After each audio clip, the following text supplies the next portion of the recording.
All right. Thank you so much for tuning into the GSMC Wrestling Laureate podcast, brought to you by the GSMC Sports Network. I'm your host, Eric Rodriguez, here every Monday through Friday, 8 p.m. Pacific time, 11 p.m. Eastern time. Here to talk about all things about professional wrestling. So, hope you guys having a great week. It is Thursday. Tomorrow is Friday. We are yet done with another week. So, something to be excited for. We have WWE Summerslam right around the corner. We also have SmackDown tomorrow. So, a lot of cool stuff. Thank you so much for tuning in to the GSMC Wrestling Laureate podcast, brought to you by the GSMC Sports Network. We have a great show for you today. On tap today, we have our AEW Dynamite review. We also have my Thursday Night Wrestling preview, Step into the Ring of TNA, and also the world of Ring of Honor. And then we're going to talk about some potential SummerSlam rumors that are heading around, that are kind of circulating around the professional wrestling industry and news media and stuff like that. So we're going to dig into that. And then we're going to talk about, recently Triple H has unveiled that WWE Survivor Series is heading toward Vancouver, British Columbia, Canada, and it's going to be War Games. So I see a Bloodline Civil War in War Games. So I don't know if we're going to get it. I think I'm like 85% sure we're probably going to get that match right then and there. So we're going to dig on into that, maybe a little bit of, like a predictions, what's going to happen, how the team's going to form, what's going to happen heading up to it. So we're just going to have a little bit of fun with that. And then our fifth segment on a Thursday, we do it every Thursday, my Thursday Superstar Spotlight. Today we're going to talk about the American Dragon, Bryan Danielson. But before we do any of that, I want to remind you guys to use the tips and donations link at the gsmcpodcast.net. Tell me how you're feeling. Tell me what you like. Tell me what you don't like. Tell me your projected storylines. Maybe something you want to see in terms of professional wrestling. Remember to Superman punch that like and subscribe button to the show. Also follow the show. Also the network, the GSMC Sports Network. Also leave a positive review here at the GSMC Sports Network. We do love a lot of peace, love, and positivity 1,010% of the way. So don't be afraid to leave a chat. Obviously, leave a tip.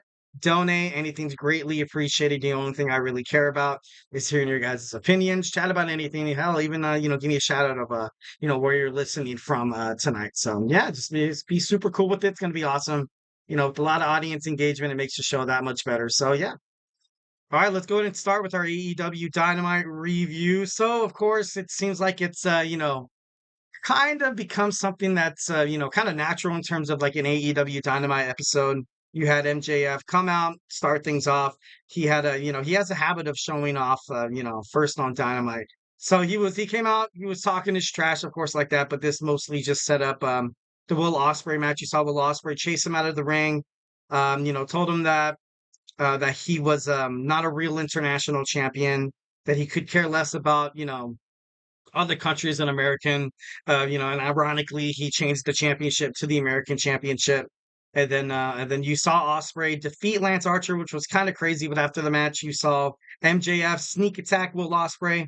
Then out of nowhere, you saw his bruv Kyle Fletcher from the Don Callis family came in to kind of help him out, even the odds a little bit. And I thought it was pretty crazy how MJF called him a wannabe Will Ospreay. They kind of do look alike. One's from Australia. I'm not 1,010% sure where Will Ospreay is from. Don't want to say something, obviously that's inaccurate or whatever. So, and now they have a match. They have a match next week on Dynamite. And MJF, he's not going to walk away just unscathed. Kyle Fletcher is, he was a prestigious Ring of Honor World Television Champion. He's going to go in there. He's going to give you all he got. Would be kind of a shocker if he ends up with the dub, but more than likely, I don't think that I see that coming. It seemed like he had to convince Don Callis to come out. He said, look, I know he asked out of the family, but in reality, Will Ospreay is my brother. And Don Callis, he didn't really look too happy about it. Obviously, he got a handshake from Will Ospreay, so maybe there's some animosity, buried between the two. So no, it was a great starting segment. It was a great starting match. Lance Archer, I thought was going to come out with a little more pop, but Will Ospreay, he's the aerial assassin. You know what I mean? Like it's not weird if Will Ospreay starts off Dynamite with the win there. Next, you see a promo. You see a backstage promo between the Learning Tree, the Bad Apple, Brian Keith, and also the Big Redwood, Big Bill, and Chris Jericho. 102 days as the FTW champion. And I think I heard him say it's like one of the longest reigns, if not the longest reign of an FTW champion. I'm not too sure if I heard that correctly, but I thought that was kind of cool. Next, we see Kris Statlander taking on Willow Nightingale, a CMLL Women's World Championship Eliminator match. And of course, much like I predicted, I knew Stokely was going to get involved. I knew Kris Statlander was going to get this match because, heading toward AEW All In, it's the biggest event in AEW. So it seemed fitting to kind of have those two superstars that's been, eking at each other since Kris Statlander stabbed Willow Nightingale in the back at Double or Nothing. So now we have the match set. We're gonna have, for the CMLL World Women's Champion. Of course, if it wasn't for that chain around Kris Statlander's fist, Willow Nightingale probably would have picked up the victory. But I see why they did. I see why they did it. So next then you see Bryan Danielson come out, a little somber mood. Everyone's, was expecting him to kind of retire. And to be honest, I kind of thought he was going to as well. He came out and he was talking about his contract and stuff like that. His contract is actually it's up as of today, August 1st. And he was talking about the promise he made to his daughter, excuse me. Daughter he made the promise he made to his daughter, the promise he made to his wife, and he said that he's given everything he's had to AEW, and AEW was the best last years of his career. I definitely, loved how he was able to kind of stand on the ledge and say that. Um, and he deemed it. He said that this is going to be his last shot at the AEW World Heavyweight Championship. Obviously, you saw Swerve Strickland, the AEW World Heavyweight Champion, come out, just give, kind of give respect to Bryan Danielson, but at the same time, just tell him like, hey, although, your career, he put his career on the line, career for championship. And, just because you put your career on the line doesn't necessarily mean that I'm going to take it easy on you just because you're this big, baby face in terms of, AEW now because, you're fighting your career. It doesn't really matter. I'm still going to try to get in your head. I'm still going to, make it personal like Swerve Strickland does. Like he always says that when it comes to the AEW World Heavyweight Championship, it's always personal. Like he does not want to lose that championship. He is the tippy top dog in AEW. So, it doesn't really surprise me there a little bit. And he said, I promise I will never wrestle again. And then he said, honestly, keep your promise with, not with me, but keep your promise with your family. And everybody was getting, oh man, everybody was getting all the Swerve hate. But then he still had, some of the Swerve heads out there. The whose house? Swerve's house. Who's? I thought, overall, I thought it was a great promo. Great way to set up AEW's, main event All In. So I thought that was pretty awesome. And then you saw Bryan Danielson, obviously caught up in the moment, frustrated as hell. Went backstage. Double J came up to him and congratulated him for going all in, not having one foot in the door, one foot out of the door. Like Double J criticized him 2 weeks ago on Dynamite. But Bryan Danielson, he looked very upset. He looked very upset. Looked very frustrated. Seeming like he kind of gave into the peer pressure a little bit. He kind of he bought what Double J said, his pump up speech and stuff like that. So, definitely feel for Bryan Danielson. Obviously, he's going to have the match with Double J, all the matches he possibly can until, hopefully not the end of his career, but, in terms of his neck injury and stuff like that, and what the doctor said, like we have to make sure your neck stays fixable because if it doesn't, then you're kind of crap out of luck there. So, I just want the best for Bryan Danielson's health.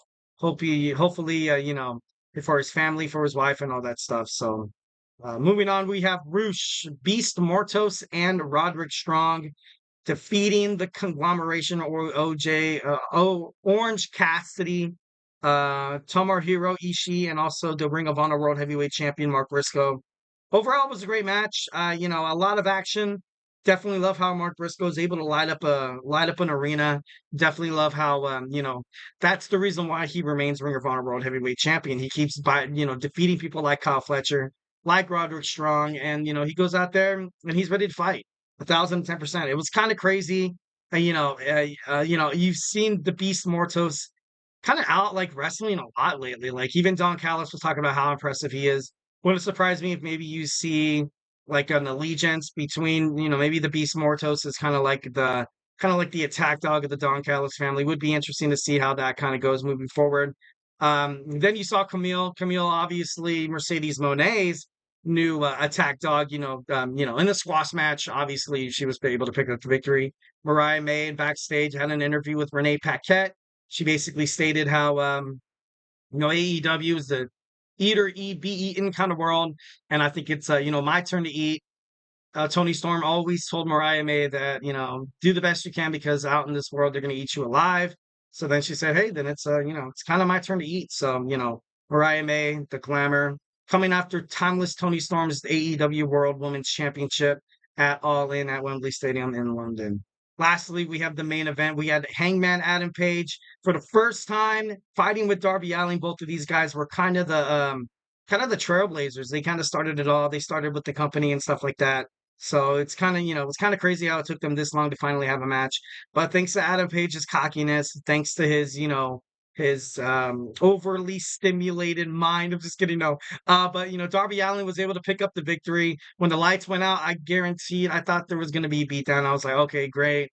Hangman Adam Page ends up, hanging out and being a member of the elite. Didn't really see Matthew and Nicholas Jackson too much in this episodes, the EVPs and stuff like that. Thought that was a little strange. No Kazuchika Okada, not really, didn't really see Jack Perry in the back as well. Kind of crazy. But at the end of the night, you had Darby Allin with the roll up defeating the Hangman Adam Page. So I thought it was a pretty good episode overall of AEW Dynamite.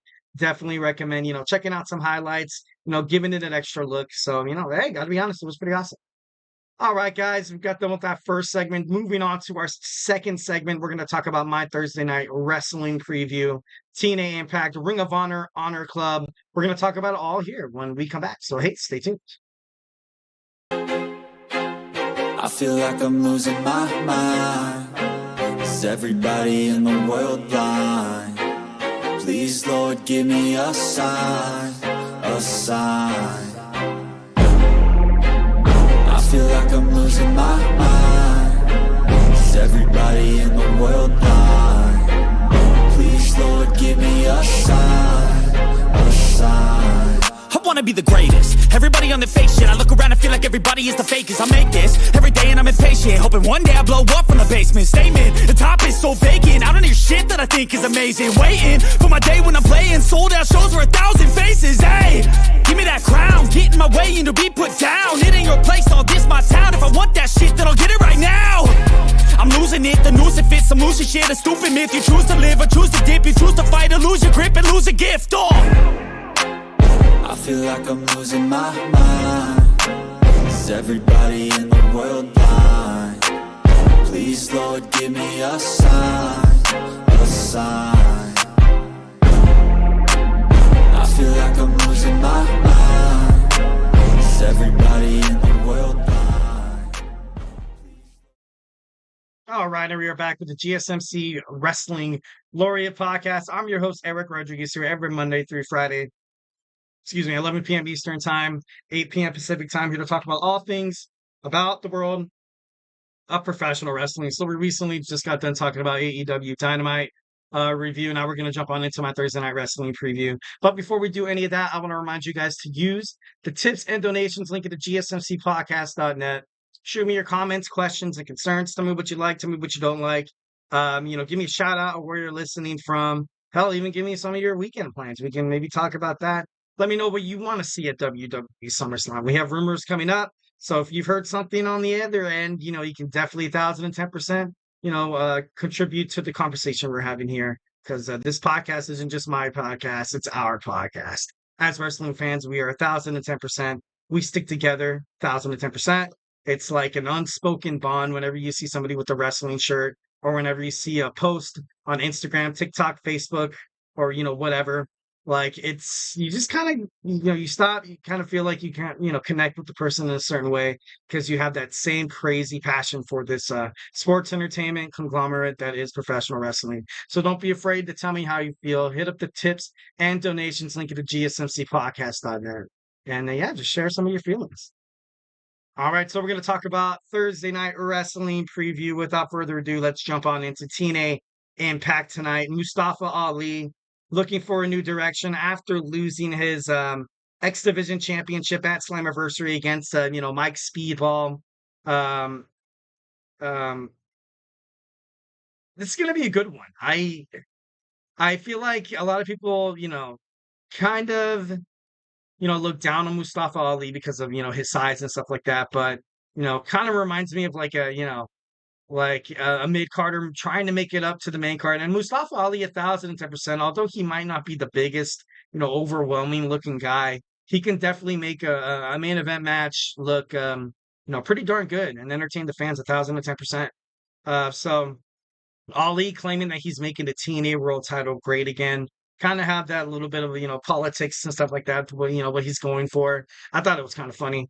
Nick Nemeth will take on Mustafa Ali tonight on TNA Impact. Nick Nemeth looks pretty confident. He was willing and ready to defend the championship last week, but of course Mustafa Ali loves his cliffhangers. Wanted some time to prepare, which was probably the right move.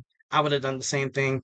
Next, we have PCO and Steph Lander getting married. Mazel tov to the Canadian Frankenstein along with his partner, Steph Lander. Would be interesting to see what happens because pro wrestling and weddings always kind of end up bad. So there's going to be something crazy that's going to happen. Maybe AJ Francis comes back, to attack PCO, telling like, oh, we were planning it with Steph Lander the whole time. I think that'd be pretty crazy. The digital media champion / international Canadian champion might be in for a surprise. Hope he doesn't get his heartbeat. I hate it when big lugs like PCO and myself, I'm just kidding. No, but I just should be interested to find out what happens tonight. Maybe kind of building up toward finding the number one contender for PCO's digital media championship. Who knows? 1,010%. Next, we have Spitfire, Danny Luna, and Jody Threat. Obviously, they were robbed of a victory at Slammiversary. Kind of sucks, but it is what it is. Tonight, Jody Threat goes one-on-one against Masha Slamovich. Probably will be accompanied by Alicia Edwards, 1,010%. Rosemary, ready to unleash chaos. Whoever she fights in the ring tonight is in for a very horrific rise. Obviously, the promos and the interviews have been, a little askew, a little terrifying. That horror film kind of feel a little bit. Definitely, love the way they're kind of going with that. Rosemary, 1,010%.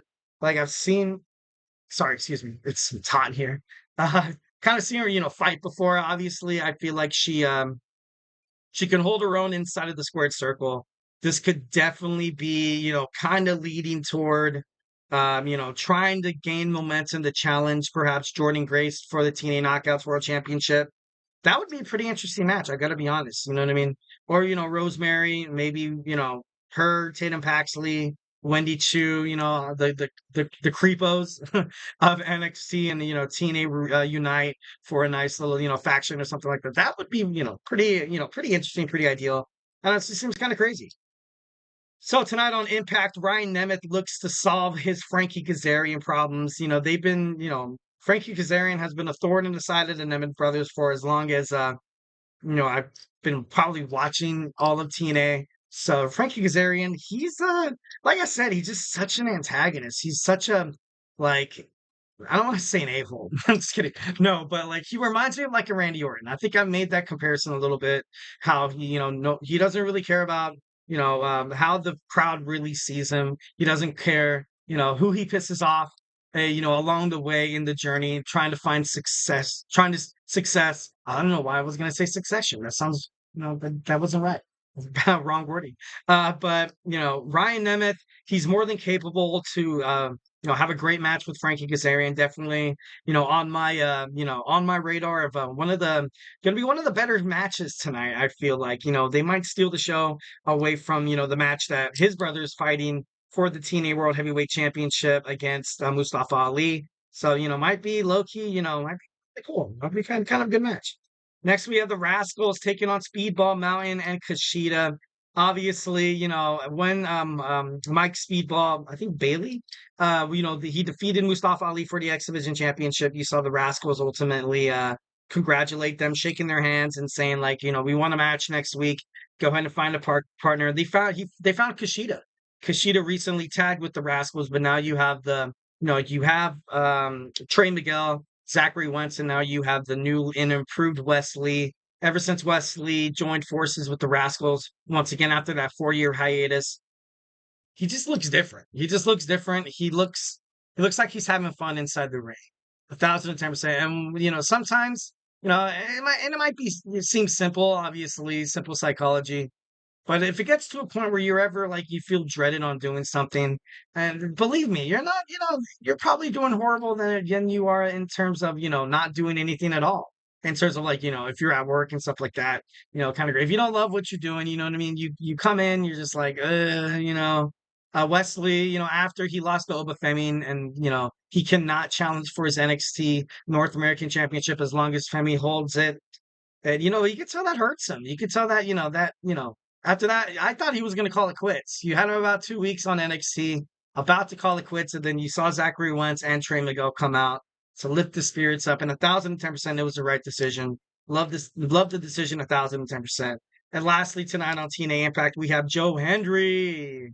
We'll speak upon what happened with Josh Alexander at Slammiversary. Lord only knows what would have happened. Joe Hendry, pinned Moose. Probably the last person to pin Moose in the longest time. It's crazy.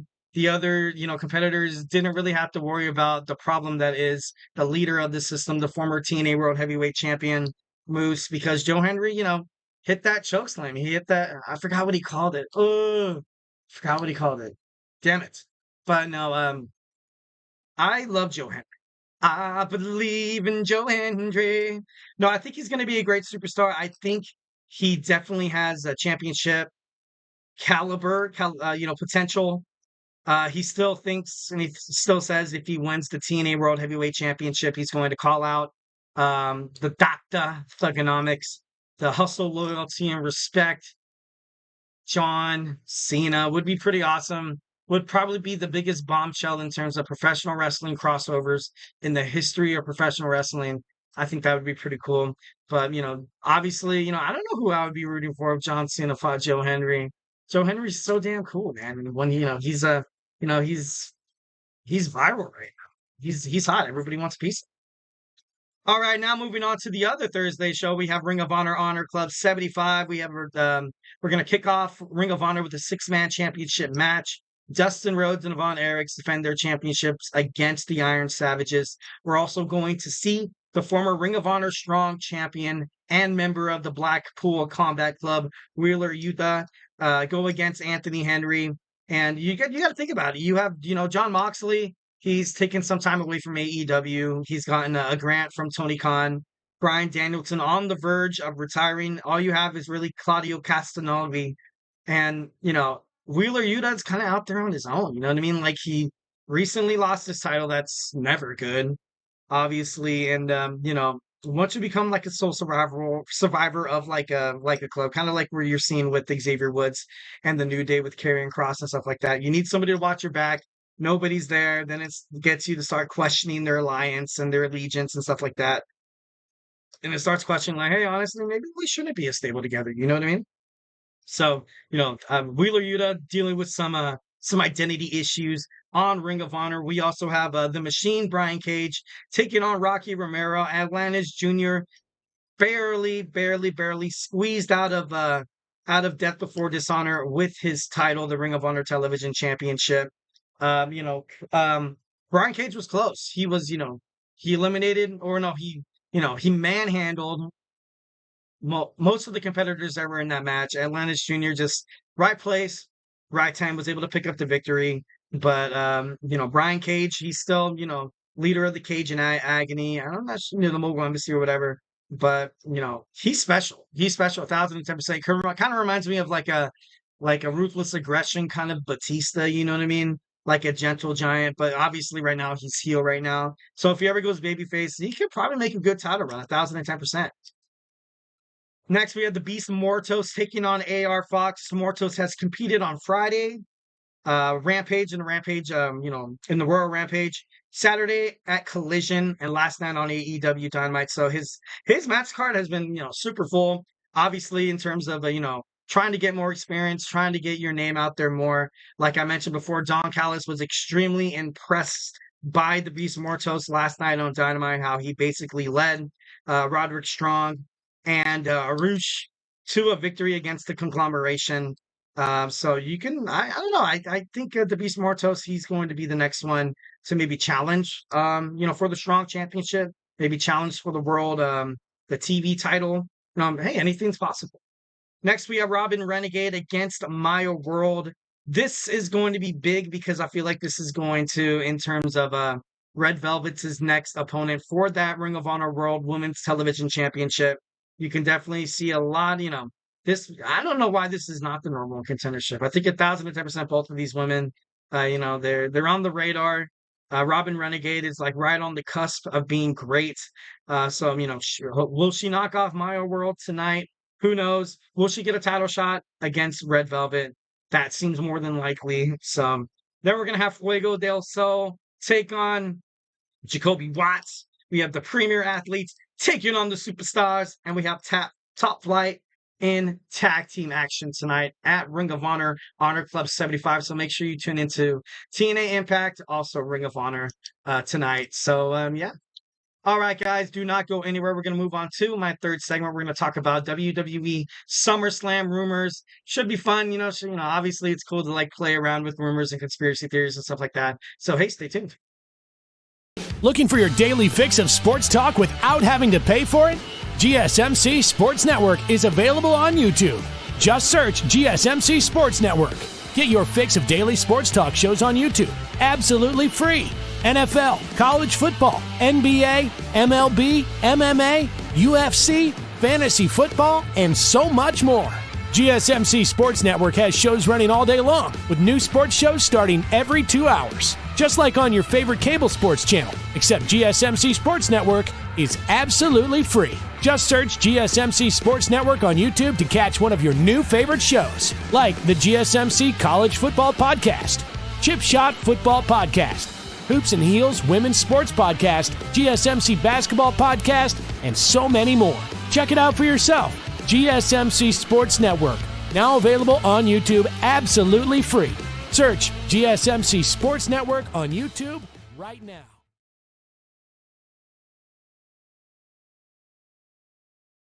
And we are back with the GSMC Wrestling Laureate podcast, brought to you by the GSMC Sports Network. I'm your host, Eric Rodriguez, every Monday through Friday, 8 p.m. Pacific Time, 11 p.m. Eastern Time on the GSMC Sports Network, here to talk about everything wrestling, all the action outside and inside the ring, superstar news, injuries, contract updates, and contract status and stuff like that. So, make sure you tune into the podcast if you're a huge wrestling fan, or if you're trying to dabble on into professional wrestling. This is a pretty good way to start. We talk about AEW. We also talk about Ring of Honor. We talk about TNA. We talk about mostly WWE, to be honest. We talk about history. We talk about history as well. We dabble on into New Japan professional wrestling from time to time. MLW, Stardom, NWA occasionally when something really big happens. WWE, NXT, obviously along those lines as well. So make sure you tune into the podcast. It's pretty awesome. We'd love to see you guys back here every night to spend time with me. So without further ado, let's talk about some SummerSlam rumors. But before we do any of that, I want to remind you guys to use the tips and donations link at the gsmcpodcast.net. Shoot me your comments, questions, and concerns. Tell me what you like. Tell me what you don't like. Tell me, what you think's going to happen at SummerSlam. Tell me what you want to happen at SummerSlam. 1,010% in terms of professional wrestling. The best and the coolest thing to do is obviously play around with some particular scenarios, play around with a little bit of conspiracy theories that might come true and be awesome as hell.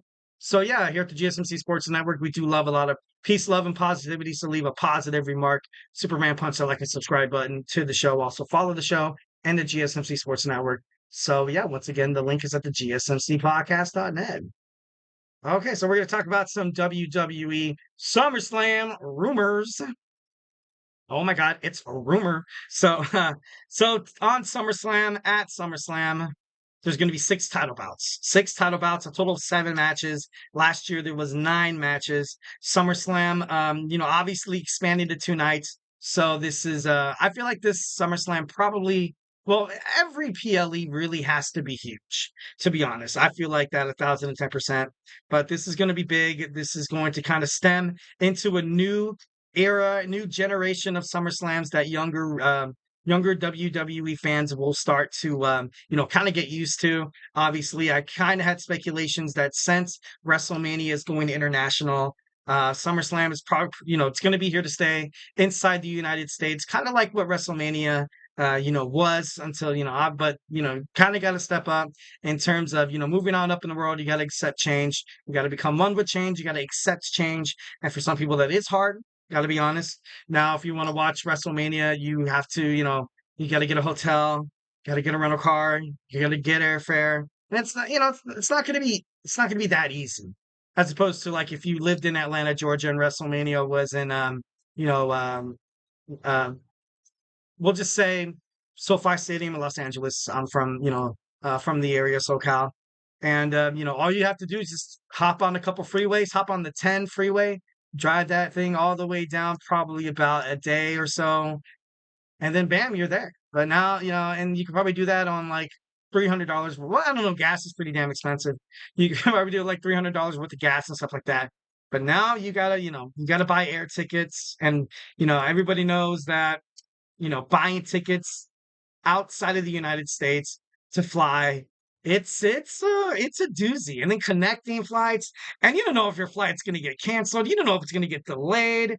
It's a tough pill to swallow for a lot of WWE fans.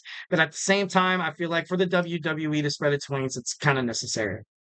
So the first rumor, it's been rumored that WWE wants the belt on Braun Breaker. But they kind of wanted him to win the Intercontinental Championship on a brighter stage, as opposed to WWE Money in the Bank. I'm not too sure how I'm going to feel about Braun Breaker as a champion right now. I'm open to it. We don't really have a dominant champion. Cody Rhodes seems like he's a dominant champion because he recently finished his story, and whenever he comes, whenever someone challenges him, I'm like, like. It took Cody Rhodes 2 years to get the title, and I don't think he's going to lose than less than like 6 or 7 months at least. But Braun Breaker, he's been one of the most successful WWE stars rising up. He's been trained by the likes of CM Punk. He's been trained obviously by his father Rick Steiner and his uncle Scott Steiner, and also I think if I'm not might not be mistaken, I think Roman Reigns also kind of plays a pivotal role on the upbringing of Braun Breaker in terms of WWE.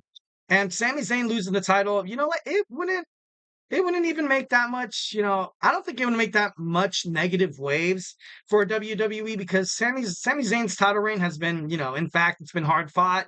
It's been very impressive in my opinion.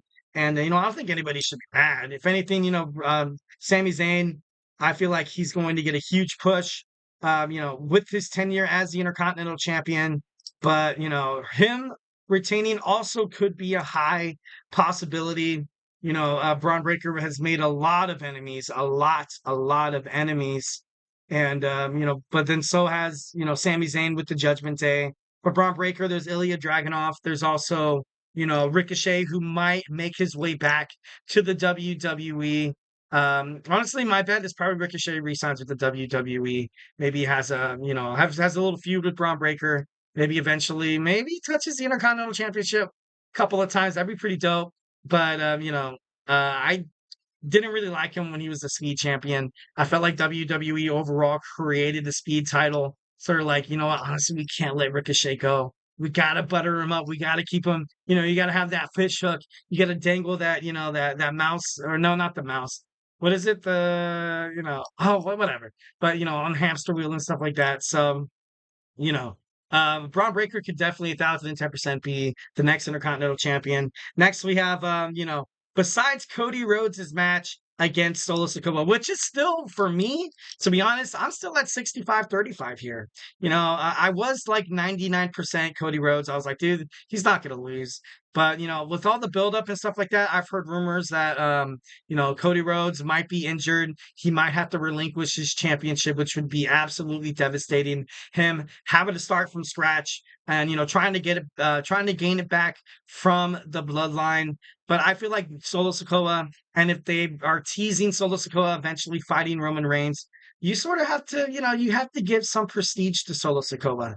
I still feel like his credibility and the way people kind of look at him is a little weak in terms of like skills and in-ring capabilities, and his way to kind of overall harness the power of the people, how people like kind of perceive him. I'm still, I think they kind of forced this a little bit too much, but that was my opinion, 1,010%. I thought Cody maybe should have fought the likes of Randy Orton or something like that, like a friendly bout. And then you have the bloodline coming after him and stuff like that. But, hopefully Paul Levesque and the creative team from WWE know what they're doing. So, But out of all the matches, this is probably the only match that won't have a title change. All the other matches, like the Damian Priest, Gunther, Liv Morgan, Rhea Ripley, Bayley versus Nia Jax, etc. All those matches look like they have the potential. All these singles matches, it looks like they have the potential to drop the title. Logan Paul, you have the LA Knight absolutely over right now with the crowd 1,010%. Would be interesting to see him, win the match overall. But yeah, kind of crazy, but whatever. Jey Uso not a part of SummerSlam, and we a couple of episodes ago, I was talking. His father Rikishi voiced his frustration over WWE creative, saying that you're kind of what are you doing with my son? I feel like Jey Uso could have won the Money in the Bank. It would have made it pretty interesting, to be honest. But now you kind of have him flirting with Rhea Ripley, becoming part of this little love triangle between Dominic Mysterio and Rhea Ripley. So, it's honestly, in my opinion, I don't think it's that great, being brutally honest. But, Jey Uso, he's a special superstar. No doubt in my mind, he will be champion someday. But, definitely not before this year's SummerSlam. Maybe they might make it up to him. Maybe he wins the Royal Rumble. Maybe he fights, his former tag team partner. They held the tag team undisputed championships together, Cody Rhodes. Maybe he's the one to kind of dethrone Cody Rhodes. That would be insane, super crazy. But, honestly, anything's possible at this point. So Dave Meltzer said, and I quote, "This will end up as the largest gate for a non-WrestleMania show in North American history, and the second most attended SummerSlam behind, of course, the 1992 show at Wembley Stadium in history." Kind of crazy, because yesterday we talked about how AEW's All In is going to be at Wembley Stadium. So thus, people are saying that, the pay-per-view is going to be way bigger. It's going to be way bigger than WWE SummerSlam because it holds more seats than Cleveland Brown Stadium. But, I like what they're going. I like the way they're heading for SummerSlam. I got to be honest. I think it's going to, this Saturday, I'm super excited. Although there's only I think they said 7 matches or something like that. But I don't know why the DIY title match and, against the Tongans aren't at SummerSlam. But, overall, I think it's going to be a great show. I can't wait to watch it 1,010%. Is Roman Reigns coming back? Will Roman Reigns return? Right now, I'm still, at a coin toss here. If he comes back, he's not going to get inside the ring. He's not going to do confrontation at all. He debuted, after he was in remission. He debuted back into the WWE. After he relinquished his Universal Championship, he came in to take down The Fiend at SummerSlam, and that's kind of started with the whole new persona back in 2021 where, wreck everyone and leave, or come in, win, leave. Like, he came in and kind of like a jerk, came in as that, kind of like as that heel that everybody knew that he could possibly be. And honestly, which was better for his character as opposed to forcing him down the WWE Universe's throat as a babyface, which Vince McMahon did really, really well as soon as Roman Reigns left the Shield. So, don't know if he's going to come back. It's highly still speculated, but I'm not too sure. Will Paul Heyman also return? Paul Heyman possibly could return with Roman Reigns. Maybe he returns if does Jimmy Uso return at SummerSlam? It would be pretty interesting to see them all walk out, Roman Reigns, Jimmy Uso, Paul Heyman, to confront the young bloodline, distract Solo Sikoa, which causes him to lose against Cody Rhodes at SummerSlam for his championship match, which would be, it seems like that would be more than likely. Because, I doubt I would love to see a face-to-face, I'd love to see a challenge in tribal combat between Roman Reigns and Solo Sikoa. But right now, I just don't see it really happening. I feel like, pushing it a little too soon. Maybe at the Bash of Berlin, you might be getting a match like that. And then heading toward November, you could possibly damn near get a Bloodline Civil War match, which would be, in War Games, which would be pretty badass. Brock Lesnar, like I mentioned last show, he's kind of like the king. He's the king of SummerSlam. He's always in SummerSlams. He's always in the main event at SummerSlam. He's like the Undertaker in terms of main events at WrestleMania, where, he's always there. He's always there. Brock Lesnar has always been Like, obviously, Survivor Series, Royal Rumble, WrestleMania, but more often than not, at SummerSlam. You've seen him fight some of the best matches he's had at SummerSlam, like in a 2003 where he took on, where he stole the show with Kurt Angle. Or like when he had that last man standing match against Roman Reigns, where he had to throw everything but the kitchen sink on top, and he came in with the tractor to, throw over the ring and stuff like that. Was pretty insane, to be honest. But Brock Lesnar, looking for, he's looking to return to WWE. I'm not too sure how quick he is because the whole Janelle Grant allegations and the court case and the lawsuit and stuff like that. I kind of ultimately came up with the decision. If I was Brock Lesnar or if I was his PR rep, I'm like, you know what, like, I would wait for everything to kind of blow over in terms of that. Maybe, maybe make a return at the Royal Rumble. I think that could be ideal as well. But in terms of when it comes to WWE, unpredictability sells. Would be automatically electric if you heard the Beast Incarnate song hit like that would be pretty insane. Being weird, I would love to see it. Alexa Bliss, she's in her hometown of Cleveland, Ohio. Well, no, I think it's Cincinnati. I'm not too sure. But she's from the Ohio area, obviously representing. It's kind of been predetermined. It's to the point where her joining the Wyatt Six is a little bit too obvious now. Honestly, in my opinion, I feel like as soon as you kind of saw Nikki Cross kind of fill in that void, I was like, you know what? Usually when it comes to stables in terms of WWE, you only really have one chick. That's just kind of the rules. Would be cool to kind of see that rule broken, though. See Alexa Bliss and Nikki Cross go after the WWE World Women's Tag Team titles would be pretty awesome. But then watching Alexa come back, doing her own thing, being what Alexa does every single time she comes into a WWE ring, is she pisses the other people off. She might be small, but she's a package of dynamite ready to explode do all it takes to get the dub. So would be pretty interesting to see Alexa Bliss return at WWE SummerSlam. I would definitely, to be honest, I think it'd be sick. I think it'd be sick. Next, Charlotte Flair. Charlotte Flair also was seen on social media, practicing inside a performance center, maybe teasing at a potential run here at WWE SummerSlam. Her obviously coming back would be amazing. Put the women's locker room on notice a little bit. I feel like her, coming back to the WWE right now would ultimately kind of force WWE to kind of speed up with the process in terms of the WWE Women's Intercontinental and the WWE Women's United States Championship. Because, you have her come back. You also have Tiffany Stratton still with the Money in the Bank briefcase. You also have Rhea Ripley and Liv Morgan kind of in their own little world on Raw. Besides those two, there's not really anyone who can challenge for the World Women's Champion. Maybe Sonya Deville. Maybe perhaps because you have Shayna Baszler and Zoe Stark kind of stepping into that full women's tag team kind of title role a little bit. So, definitely. Or you also have Io Sky. Io Sky also a Damage Control. And I'm thinking that, especially after the promo they had on Monday Night Raw, I think Damage Control is kind of heading for a different direction. Asuka comes back, perhaps, as a singles wrestler. She's a very dominant singles wrestler. Would be interesting to see her go back after the title. I want to see her as champion again. 1,010%. I think she's a great champion. Dakota Kai also, I feel like, kind of deserves a little bit of a singles run inside of WWE. She's more than formidable to hold a championship title. 1,010%. But at the main title, that's a different question. But, you bring in the Women's Intercontinental, you bring in the Women's United States Championship. I feel like it'd be great for her, to be honest.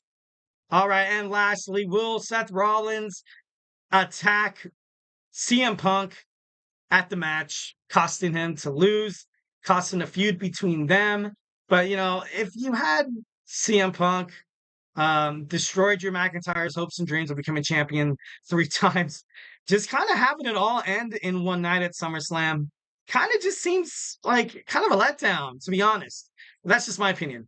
But unless they completely just beat the hell out of each other, Seth Rollins obviously is the special guest referee, so anything really goes. He's gonna, he's gonna call it or he's not gonna call it. He's gonna turn his back and act like he can't see or he doesn't know what's going on. So obviously you have the visionary. Hopefully he has a vision of the way he ultimately wants to move on with this match. But, a lot of speculation saying that he will, piss off the WWE Universe, turn heel. So, well, I don't think in that situation there's not really like a turning heel because You kind of have Drew McIntyre. He's kind of in his own little world. Then you have CM Punk, who's, he's not really liked or he's not really loved, or he's not really hated. And Seth Rollins is kind of like that bridge in between those two. So that'd be kind of interesting. All right, guys, now we're going to move on to my fourth segment. We're going to talk about Survivor Series Wargames being announced by Triple H, Paul Levesque. It's going to be in Vancouver, British Columbia, Canada. We're going to talk about it. Obviously, this is where the Bloodline Civil War will take place. And I can't wait to dive into it when we come back.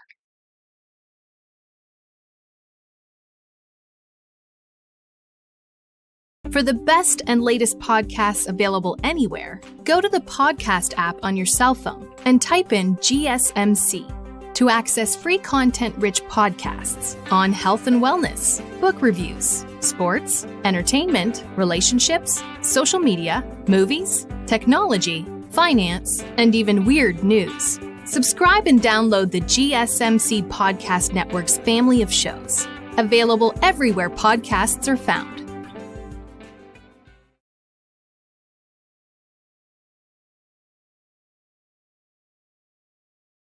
And we are back with the GSMC Wrestling Laureate podcast, brought to you by the GSMC Sports Network.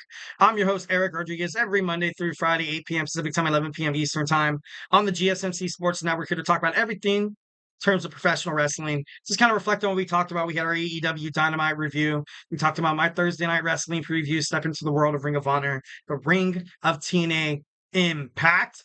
Also, we talked about some SummerSlam rumors that might possibly go down this Saturday. But without further ado, we're going to talk about some war games. We're going to talk about the Bloodline Civil War heading towards Survivor Series. Can't wait. 1,010%.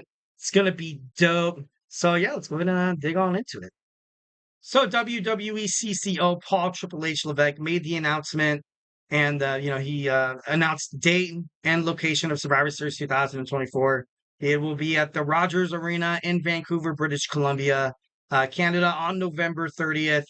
And a lot of shows kind of taking place in the Canada area, which is super cool. Definitely love how they're it's not like Saudi Arabia or the United Kingdom where you got to hop on a flight. It's relatively it's close to the States, but I think it's gonna be great. I think it's gonna be great. Definitely one of the best Survivor Series of all time. Usually that's kind of been the trend lately under the Paul Levesque Triple H era here. How it seems like in every way, all the PLEs are getting better and better and better. Even The Miz said in an interview, he said that the locker room morale is at an all-time high.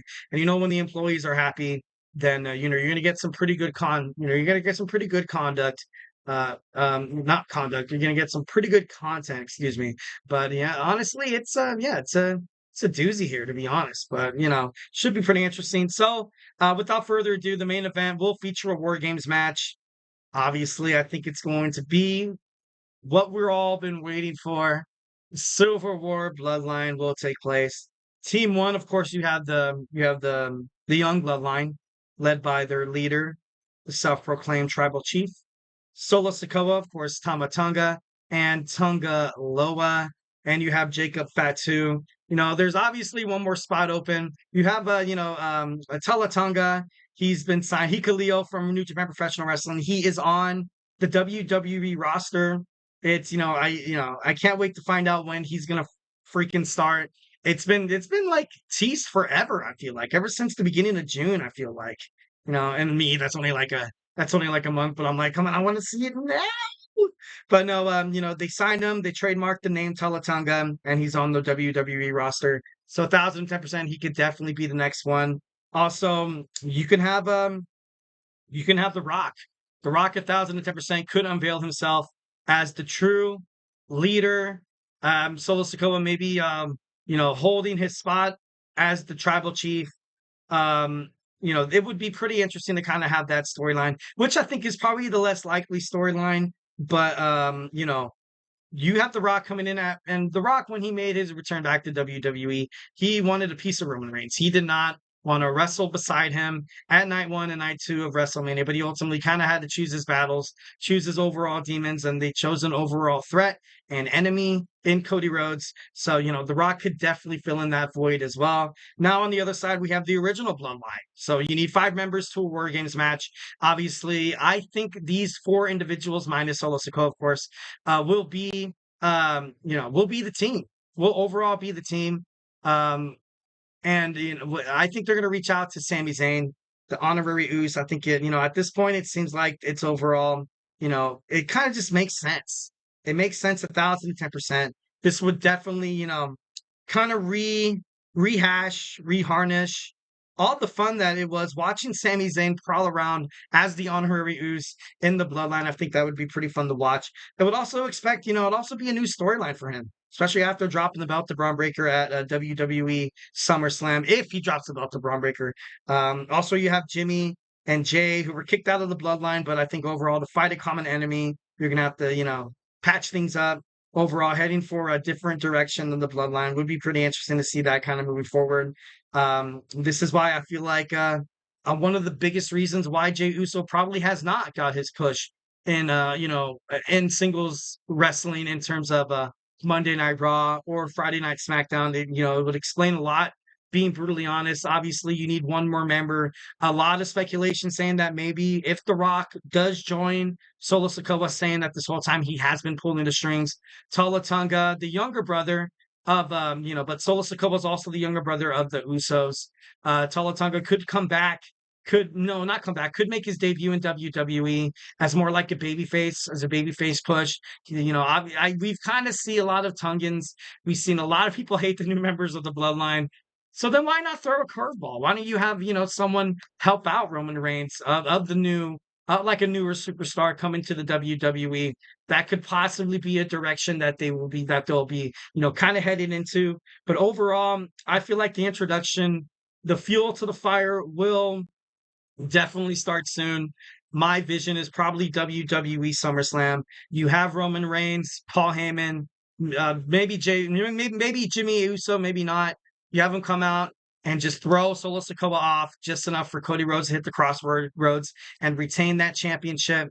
And we're going to see a Bloodline Civil War at Survivor Series, but we're going to see a Tribal Chief combat match between Solo Sikoa and Roman Reigns, which Roman will lose. He's going to lose that match. But, to see it at the Bash of Berlin, definitely to start setting up. Bash of Berlin is set for the end of August, beginning of September. Then, of course, the next, pay-per-view you have is November Survivor Series. So, you have enough time for that. I feel like it is getting, it is kind of perfect timing there. You know what I mean? I kind of hated it. I kind of hated Solo Sikoa fighting Cody Rhodes so fast.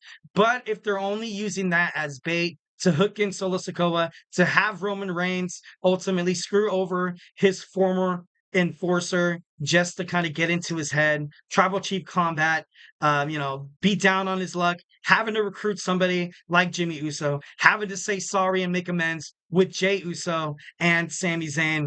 But no, honestly, 1,010%, it should be should be pretty awesome. I don't know really what's going to happen, but something that I am sure that will happen is The Rock will screw Roman Reigns. I feel like it's it's kind of inevitable. I think 1,010%, it is inevitable right now with The Rock. I feel like he's going to, definitely. I don't know if he's going to find his way. Maybe he's the 5th member of the original Bloodline, and then he finds a way to screw over Roman Reigns to the point where, then he reveals that he's been part of that whole, the whole entire time, which is high. It could definitely be that way. 1,010%. The Rock would definitely betray Roman Reigns, or at, or maybe you have The Rock, kind of blurring the lines a little bit, kind of showing Roman that he does support his claim. War Games match happen. Tala Tonga teams up with the new young Bloodline. So you have the team of Solo Sikoa, Tama Tonga, Tongaloa, Jacob Fatu, and Tala Tonga. That's 5. And then you have Sami Zayn, Jimmy Jey Uso, The Rock, and Roman Reigns. And then at the end of the match, number 5, the last person to come in is The Rock into the War Games match. And then he ultimately unveils that he's been pulling the strings the whole time. Then you're going to have a 6-on-4 War Games match where you just see Roman Reigns, Jimmy Uso, Jey Uso, and Sami Zayn get absolutely demolished by this young bloodline, kind of setting up toward a possible, the reason why The Rock will be a complete heel fighting Cody Rhodes at WrestleMania. Once again, maybe Teletunga doesn't, maybe he's not part of the War Games match. Maybe he eventually comes into one of those fads or factions, but not right away. Where maybe you do have The Rock siding with, Solo Sikoa's claim, and maybe they kind of recruit somebody like Cody Rhodes to be on their side. But all in all, I just The Rock's gonna betray Roman Reigns. 1,010% know that's gonna happen. But yeah, on 1,010%, I'm excited.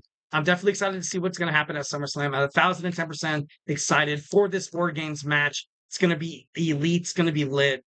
So yeah, we also have, some, media members, former WWE superstar Jonathan Coachman. I don't know if he was technically a WWE superstar, but no, the coach. You got to love the coach.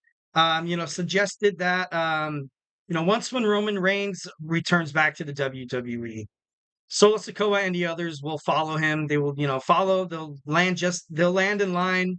They'll follow in line just to betray Roman Reigns at Survivor Series. Like they'll play like they're behind him and stuff like that. Then you have the War Games match, and then you ultimately see them turn against Roman Reigns. But that would be, that'd be kind of crazy. That'd be kind of crazy. Tommy Colucci, who does a podcast with the coach, he says he has no doubts that Roman Reigns will return on Saturday at SummerSlam. He gives it 1,010% guarantee. Roman Reigns will be the distraction. His entrance will light up the arena. People will go absolutely freaking nuts. It's kind of like if the Cleveland Browns would win the Super Bowl. People would be absolutely nuts if you hear Roman Reigns' theme song hit at Cleveland Browns Stadium in the main event with Cody Rhodes defending his WWE Undisputed Championship against the self-proclaimed Tribal Chief Solo Sikoa. So, just, a lot of stuff kind of think about. But I'm into it. I can't wait to see this War Games, this Bloodline Civil War, and WWE just needs to make it happen. All right, guys. Now we are on our last and fifth and final segment. We have we do every Thursday. I hit on a superstar. I think it seemed like it's fitting to kind of have Bryan Danielson be a part of this because he put his career on the line at Wembley Stadium at All In. So yeah, we're gonna get into that as soon as we come back. So hey, do not go anywhere.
All right. Welcome back to the GSMC Wrestling Laureate podcast, brought to you by the GSMC Sports Network. I'm your host, Eric Rodriguez, your favorite wrestling fan, Monday through Friday, 8 p.m. Pacific time, 11 p.m. Eastern time on the GSMC Sports Network. Going to talk about all things professional wrestling, all the action inside and out, superstar news, updates, injury statuses, and, your whatnots or have-nots. Just kind of reflect on what we talked about real quick. We had our AEW Dynamite review. We also had my Thursday Night Wrestling review where we step into the ring of TNA Impact and also the World of Ring of Honor Club 75, I believe. And then we also talked about my SummerSlam rumors. Well, not my SummerSlam rumors, obviously. When I do research for the show, I check some, wrestling media outlets and stuff like that. I have a couple of favorite ones that I, definitely am a huge fan of, 1,010%. And then our fourth segment, we talked about Survivor Series coming to British Columbia, Canada. Vancouver, and it's going to be War Games. They're going to feature the War Games match, and I think it's going to be the Bloodline. Silver War, baby, 1,010%. And now our fifth and final segment before I let you guys go. We do have my boy Emran with the GSMC Soccer Podcast at 9:30, so make sure you stay tuned for that. So, yeah, let's go ahead and dig on to our fifth and final segment. We're going to have our Thursdays Superstar Spotlight. Bryan Danielson. God, he looks so younger. That's crazy. Anyways, so Bryan Danielson on last night's episode of AEW Dynamite said that if I don't win the AEW World Title at All In, I will never wrestle again. Wow, that's pretty big there. Putting all your eggs in one basket there, Bryan. That's that's pretty ballsy. 1,010%. If you're gonna go out, might as well go out guns blazing. It's time to nut up or shut up. Essentially, Danielson, he's very open in terms of his struggles with his body that he's been facing ever since, his first neck injury and stuff like that. Obviously, feel for the guy. Definitely, I feel for him. His doctor basically told him not to wrestle. Basically said, we need to make sure your neck stays fixable. Make sure nothing else bad happens to the point of no return. Because then guess what, dude? You are never walking again. You're not, dancing with your daughter on her wedding night. You're not, having beers with your sons the night before, his wedding night. So a lot of stuff on the line here. And as a husband and as a father, I'm like, oh, that's crazy. I don't think I would have the balls big enough to like walk in there and be like, you know what? I don't care about my neck injuries. A neck injury that caused me to actually retire from professional wrestling. Only to get, a stem cell just to come back to make a return. Kind of crazy, kind of sucks, but I feel for Dan O'Brien. It's not an easy decision. It's the passion. Obviously, 1,010% is your passion. But yeah, having already retired once due to an injury, he also talked about his contract. His contract is officially up tonight, August 1st. So, he made a promise to his wife and his daughter that this contract that recently passed in AEW would be the last wrestling contract he would ever sign. So, well, that's such a hard decision. That's so crazy. You may never know. The world is a time, the future. You don't really know what it holds. The best thing you can do is use the information you have use the information you have at hand to make the best possible decision. And overall, I feel like Bryan Danielson, if he does call it quits, I wouldn't blame him. But if he goes out there, does what he does, does what he loves to do is wrestle.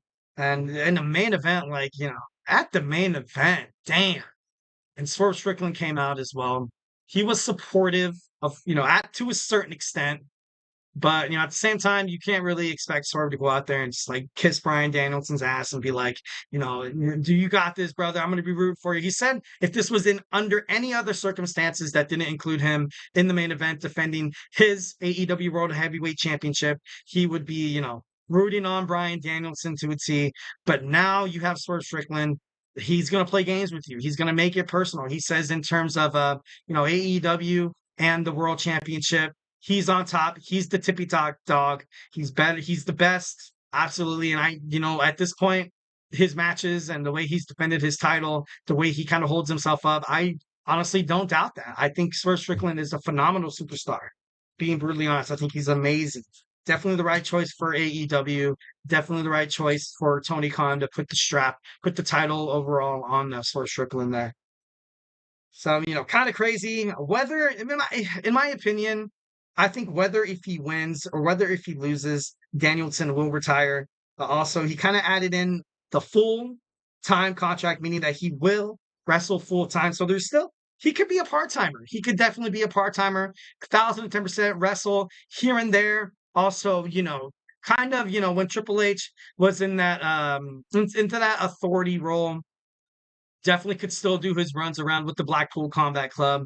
Definitely could do something in terms of promotions for AEW, perhaps, or maybe become someone part of the creative team. Who knows?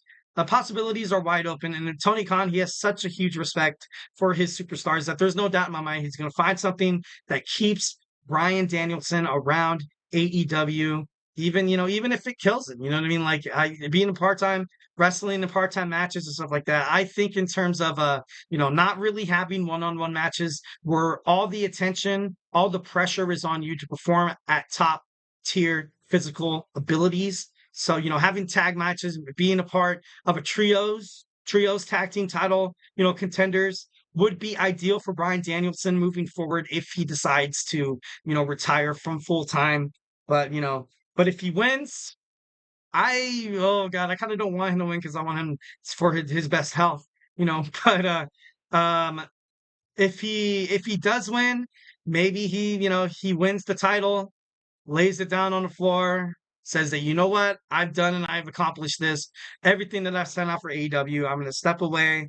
And then the AEW World Heavyweight Championship becomes vacated, which you would get a straight up dogfight for that match. I would probably, have my best bet on possibly Hangman Adam Page taking on Swerve Strickland for the vacated title. Would be pretty interesting to kind of see that moving forward. To be, I think it'd be pretty awesome. So, kind of crazy, but like I said, don't get too crazy. Possibility for a part-time is still up in the air. Love Bryan Danielson, love Daniel Bryan in the WWE, but, all good things must come to an end. So, my man, Bryan Danielson, his middle name's Lloyd. He was born May 22nd of 1981, started wrestling at 19 years old. That's crazy. He wrestled, as Daniel Bryan from 2010 to 2021. He had an 18-month contract with the WWF/WWE in 2000. He was in Ring of Honor in 2002. 2009, he was the Ring of Honor World Champion. He was the Ring of Honor Pure Champion. He's also a Ring of Honor inaugural Hall of Famer in 2022, which is pretty badass. He did some wrestling in New Japan Professional Wrestling, or just in Japan overall. He's a GHC Junior Heavyweight Champion, IWGP Junior Heavyweight Champion, two-time PWG World Heavyweight Champion. He's an FIP Heavyweight Champion and a WXW World Heavyweight Champion. He made his return to WWE in 2010. He's a four-time WWE Champion, a one-time World Heavyweight Champion. He's won the United States Intercontinental Tag Team. He's also one of a Triple Crown winner as well, Money in the Bank winner. He left the WWE after his contract in May 21st, debuted in AEW 4 months later. He was born in Washington. He played football and track and field in high school. He used to work at McDonald's, which is, just honestly gives me, so much more respect. Obviously, you see his lovely wife up there, Brie Bella. He started the Yes Movement. There was a point where Bryan Danielson, Daniel Bryan, had all the odds stacked against him, where you had Triple H sending Randy Orton saying that he's the top guy. Then you had the Shield coming after you. Then eventually you had your former Hell No tag team partner Kane coming after you. You led a revolution where you had fans and they refused to leave unless Triple H gave you what you wanted, a World Heavyweight Championship match. He almost married AJ Lee. Of course, I don't know if that, probably totally kayfabe and stuff like that. But, and then she actually cost Daniel Bryan that match against Sheamus that took 18 seconds at WrestleMania, which was pretty darn embarrassing. But, it is what it is. And then he came back to the WWE. He was the SmackDown general manager for a little bit there. He was also, he came back. He did win the WWE Championship from AJ Styles. I think AJ Styles, was it? Yeah, no. He went heel, where he was doing his old the real Daniel Bryan, where he threw away the championship for a self-sustaining, made out of recyclable materials championship belt with his partner Eric Rowan, where he would run around and tell everybody that they're acting fickle. Like it was pretty funny. It was pretty funny, but at the same time, it was just I think it was garbage. I think it was garbage booking. It was a bad character for him, to be honest. Much like you kind of saw with Jon Moxley before he went to AEW, where he was the moral compass, burning Seth Rollins shirts outside the stadium and stuff like that. And it is wrestling and it's sports entertainment to a certain extent. But for WWE, for wrestling fans to kind of buy in, you can't be so totally absurd and asinine that you think about what you're seeing and you're like, oh yeah, this kind of gives wrestling a bad rap. And 1,010%, I definitely think that, thought that was the booking of Bryan Danielson after when he came back and started doing his own thing again.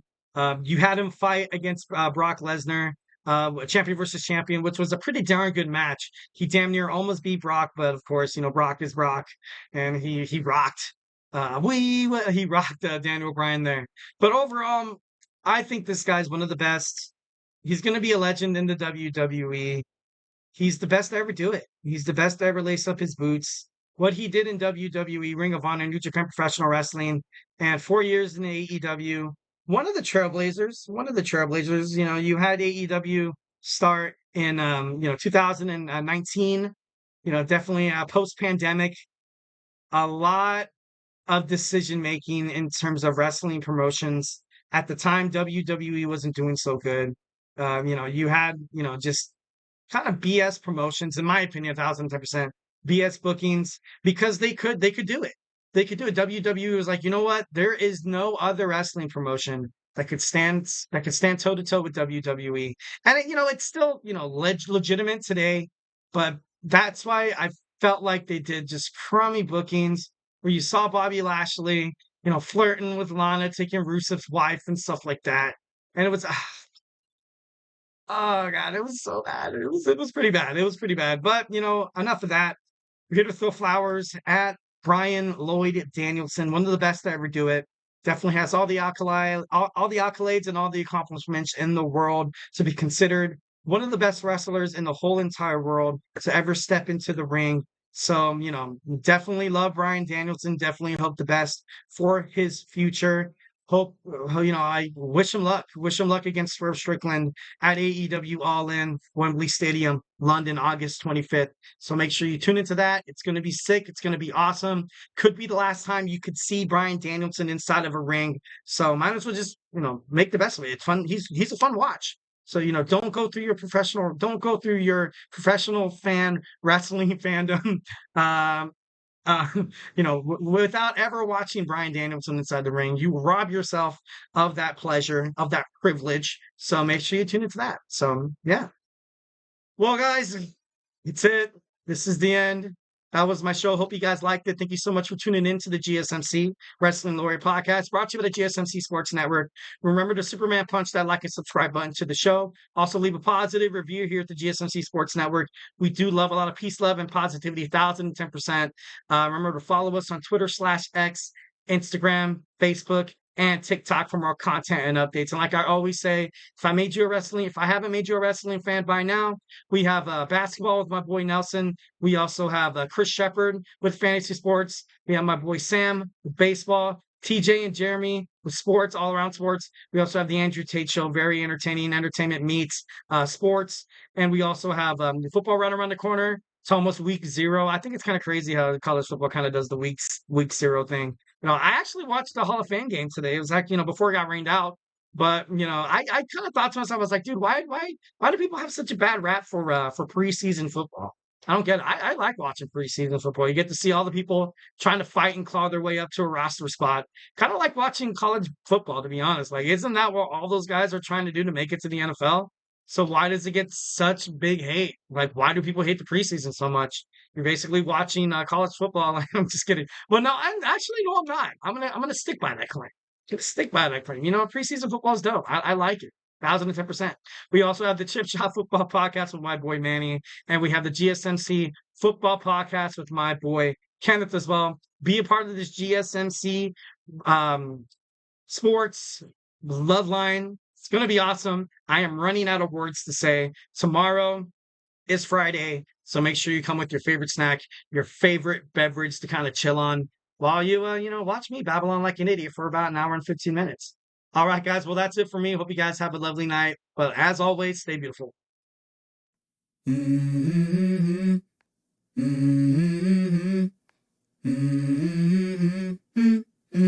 Let's go. I wake up to a little bit of drool on my pillow, feel like it's gonna be a bad day.